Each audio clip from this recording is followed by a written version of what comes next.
បាទជំរាបសួរបងប្អូនហើយនេះជាកូនចន្ទីអាយុកាល6ខែហើយនៅពេលដែលធ្លាក់ភ្លៀងដល់ខែប្រមូលផលហើយធ្លាក់ភ្លៀងគឺជាខែដែលយើងត្រូវតែ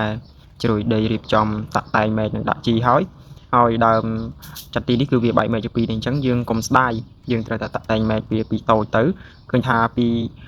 មែកនេះគឺវាល្អដូចគ្នាអញ្ចឹងខ្ញុំត្រូវតែកាត់វាមួយចោលដើម្បីឲ្យមួយមែកទៀតទទួលបានសារធាតុចិញ្ចឹមហើយវាលូតលាស់ទៅលើទៀតយើងអត់អាចឲ្យវាបែកមែកជាពីរបែបនេះបានទេដោយសារតែវាបែកមែកគឺវាទាញគ្នាហើយតទុកឲ្យវាមានកម្ពស់1ម៉ែត្រកន្លះទៅ2ម៉ែត្រចាំយើងទុកមែកវាដើម្បីឲ្យវាបែកមែកអញ្ចឹងនៅពេលដែលចន្ទីបងប្អូនមានសភាពបែបនេះគឺកាត់វាមួយចោលទៅកុំស្ដាយវាឃើញល្អហើយនៅពេលដែលយើងកាត់ដើម្បីឲ្យវាត្រង់គឺយើងដំបង្គោលបន្ថែមដើម្បីឲ្យវាត្រង់ដុះត្រង់បានល្អហើយ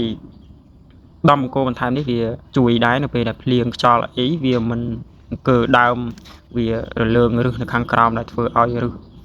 នៃដំណាំរបស់យើងនឹងវាអន់អញ្ចឹងបងប្អូនទាំងអស់គ្នាអាចធ្វើវិធីសាស្ត្រនេះត្រូវដំបង្គោលបន្ថែមដើម្បីឲ្យវាមានភាពរឹងមាំហើយចន្ទីនេះគឺអាយុ6ខែហើយវាជាដើមចន្ទីដែលរឹងមាំហើយល្អมันមានតកៅស៊ីត្រួយវាទេកាលណាតាអាយុកាលប៉ុណ្ណេះបើសិនជាតកៅស៊ីត្រួយគឺវាអនថយនៃការលូតលាស់ខ្លាំងមែនតើចឹងបងប្អូនប្រយ័ត្នប្រយែងមែនតើនៅពេលដែលចន្ទីមានអាយុកាលក្រោម2ឆ្នាំគឺយើងត្រូវតែឧស្សាហ៍ថែនិងឧស្សាហ៍ត្រួតពិនិត្យចន្ទីរបស់យើងដើម្បីទទួលបានផលឲ្យលូតលាស់បានលឿននៅពេលដែលយើងបានមើលថែទៅគឺវាអត់មានបញ្ហាអីផ្សេងៗទេ